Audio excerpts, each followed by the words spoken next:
이제 저는 일본에 온 지가 한 4, 5년 정도 되는 것 같습니다. 제가 처음 일본에 왔을 때에 지금 계절이 꼭 6월 달이었는데,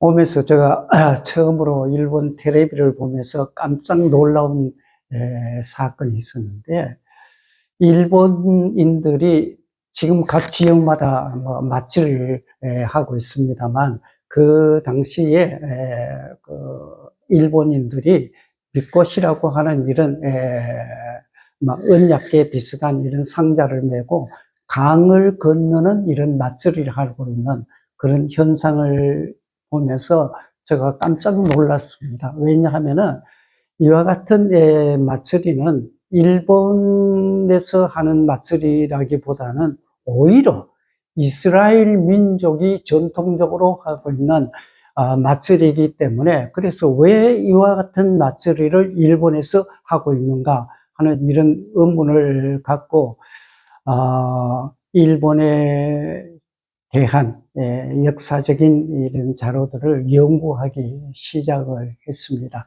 그래서 저는 일본 전역에 보면은 하나님이 남기신 발자취들이 너무너무 많다고 하는 사실을 깨닫게 되었습니다. 그런데 이들이 강을 건너면서 왔소 하면서 이런 미꽃이, 뭐 일본 미꽃이라 하는데, 구약 성경에서는 언약궤, 뭐 법궤와 똑같은 이런 가마를 메고 이런 맞지를 하는데, 왜 이와 같은 맞지를 일본 민족들이 하고 있는가 하는 데 대한 것을 생각하면서 일본 민족의 정체성이 무엇인가를 깊이 생각하게 되었습니다. 일본을 우리가 연구하면 연구할수록 너무너무나 신비롭고 놀라운 사실들을 발견하게 되는데, 일본 수상도 이런 말을 했습니다. 일본 나라는 하나님의 나라다. 그러니까 일본 말로 하면 니혼과 가미노 군이데 아르, 니혼 시손과 가미노 자손이다 하는 이런 얘기를 공연하게 이렇게 하는 것을 제가 들은 일이 있습니다만, 이와 같은 사상을 가진 민족은 이 지구 땅 위에서는 오직 유대인들과 일본인밖에 없다고 하는 것을 깨닫게 되었습니다. 그래서 일본 나라에 대한 것을 우리가 생각하면 생각할수록 정말 참 너무 놀라운 이런 사건들이 많기 때문에, 일본 종족이 대관절 어디에서 왔는가 하는 그 정체성을 찾기 위하여서 오랜 세월 동안 참 연구도 하고 현장에 직접 찾아가기도 하고 그들의 문화 속에 들어가서 그들이 하고 있는 활동상을 바라보면서 하나님의 남기신 그 발자취를 지금까지도 계속 추적하고 있습니다만, 뭐 여러분들 아실는지 모르겠습니다만, 인터넷에 치면은 예수의 무덤이라고 하면, 인터넷 치면은 예수님의 무덤에 관한 자료가 엄청나게 많은 것이 나옵니다. 여기에서 동북 쪽에 가면 아오모리라고 하는 지역이 있는데, 아오모리 그 지역에 가면은 헤라이라고 하는 마치가요, 동네가 있는데, 이 헤라이라고 하는 이 마치 이름은 헤브라이의 약자, 즉 헤브라이라고 하는 말은 히브리인이라고 하는 이런 뜻인데, 히브리인들이 살던 마을이라, 동네라 이래서 그 동네 이름을 지금도 헤라이 마치라고 하는데, 이 헤라이 마치에 조금 뒤쪽에 보면은 조그마한 언덕이 있는데, 그게 예수님 무덤이 있어요. 직접 제가 찾아가 봐서 예수님 무덤이 있고 그 옆에 예수의 동생 무덤이라고 이렇게 만들어 놨는데, 이와 같은 자료들은 인터넷 속에 그냥 그리스도 보지, 그리스도 묘지 치면은 전부 다 엄청난 자료가 나오는데, 그래서 너무너무 신기해서 제가 그 헤라이마치의 촌장을 만나가지고 한번 대화를 나눈 일이 있습니다만, 어떻게 해서 여기에 예수님의 묘지가 이렇게 서 있느냐 이랬더니 이 촌장이 하는 말씀이 2000년 전에 유대 민족이 로마 나라에 망한 후에 유대의 한 일파가 북쪽으로 거쳐서 아오모리 쪽으로 상륙해서 이곳에 정착해 살다가 이곳에서 오랫동안 106세까지인가 예수님의 그 생애가 있는데 그때까지 사시다가 돌아가셔서 여기에다가 묘지를 만들고 또 뭐 비문도 만들었다 하는 이런 얘기를 들었습니다만, 그들이 예수에 대해서, 기독교에 대해서는 너무나 잘 아는데 교회 나가시느냐고 물어봤더니 교회는 나가지 않는다 그래요. 교회는 나가지 않고 하나님을 믿느냐고 물었더니 하나님도 믿지도 않으면서 역사적인 이 지식은 엄청나게 우리보다 더 많은 지식을 소유하고 있는 것을 보면서 정말 옛날에 유대가 AD 70년에 로마 나라에 망한 후에 유대 민족이 디아스포라 민족이 되어가지고 온 세계로 유럽 민족이 되었을 때 그 일파가 중국을 거쳐서 일본 쪽으로 들어온 것이 아닌가. 그래서 일본에 들어와 살다가 거기서 정착한 그런 사례들이 너무나 많은데, 그 묘지 옆에다가 전승관을 하나 만들었어요. 기념 전승관. 그래서 옛날에 유대인들이 살던 삶의 흔적들을 전시해 놓은 그런 전승관, 기념관이 있는데, 그것을 보면서 옛날에 많은 유대인들이 일본 땅에 들어왔구나.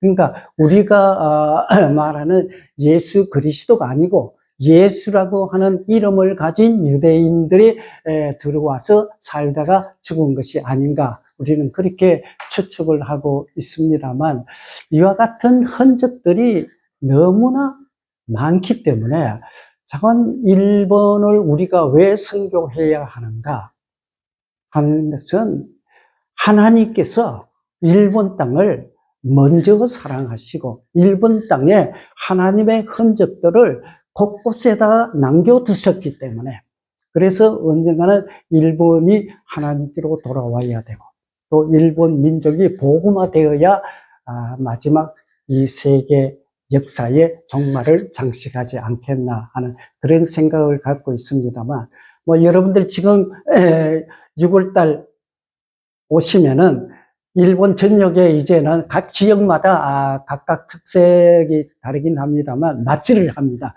그 맞이를 할 때마다 여러분들 그 맞이를 하면서 외치는 소리가 있는데, 와쇼 와쇼 하는 이런 외치는데, 그 소리가 무슨 말이냐고 제가 일본 사람들에게 물어봤어요. 와쇼라는 말이 무슨 말이냐?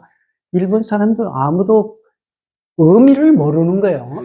그냥 옛날부터 내려오는, 전승되어 내려오는 그 각계고열할까, 그 외치는 소리이기 때문에 의미를 모른다. 근데 우리 한국 사람들은 세상을 어린아이라도 누구나 왔쇼 하는 소리 들으면은 대바리야 알죠. 왔다 그 말이거든요. 왔습니다. 왔쇼이. 이 말은 무슨 말이냐면은, 맞추리 하는 그 근원이 어디서부터 시작되었느냐?